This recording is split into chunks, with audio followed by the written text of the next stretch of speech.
નમસ્કાર મિત્રો, all for health, health for all. ગંગ તરંગ પ્રવાહ બહે તો કૂપ को नीर पियो न पियो, जाके हृदय भगवान बसे तो और को नाम लियो न लियो।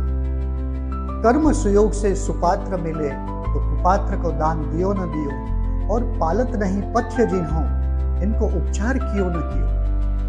મિત્રો, આજકાલ હેલ્થ અવેરનેસ પ્રોગ્રામ ખૂબ જ વધી રહ્યા છે, તો કોન્સ્ટિપેશનથી કેન્સર સુધીની યાત્રા આપણે કેવી રીતે અજાણતામાં પણ પહોંચી જઈએ છીએ અને દવા, ડૉક્ટર અને શરીરની શક્તિને ક્ષીણ કરી નાખીએ છીએ। કહેવાય છે કે બધા જ રોગોનું મૂળ કબજિયાત છે, તો કાઢો કબજિયાત અને શા માટે આપણે કેન્સર સુધી પહોંચી જઈએ છીએ।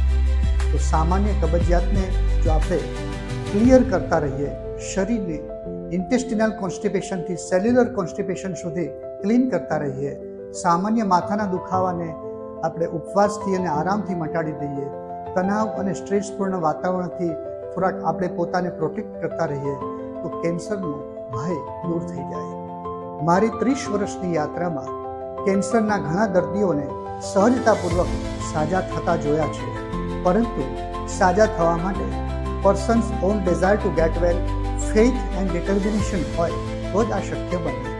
પોતાની લાઈફસ્ટાઈલને અને પોતાની આહારની કુટેવોને જો આપણે સંભાળીએ તો કેન્સર તો શું, ગમે તેવી અસાધ્ય બીમારીઓ જેના માટે આપણે પ્રતિપલ પીડિત રહેતા હોઈએ છીએ, તો આપણે મુક્ત થઈ શકીએ છીએ। બોધિસત્વ નેચર ક્યોર અને વેલનેસ રિસોર્ટમાં અમે બધી જ પ્રકારે 5 તત્વોની સારવારથી શરીરમાંથી સેલ્યુલર કોન્સ્ટિપેશન દૂર થાય, ફેફસાની કાર્યક્ષમતા વધે, લીવરની ટોક્સિસિટી દૂર થાય, કિડનીની ગાળવાની ક્ષમતા વધી જાય અને શરીરના સાંધાઓમાં ઓઇલિંગ થઈ જાય, એવા પર્પઝથી આપણે દરેક પ્રકારની બીમારીને આપણે ઇમ્યુનિટી વધારીને, એટલે કે રોગ શક્તિ વધારીને મટાડી શકીએ છીએ।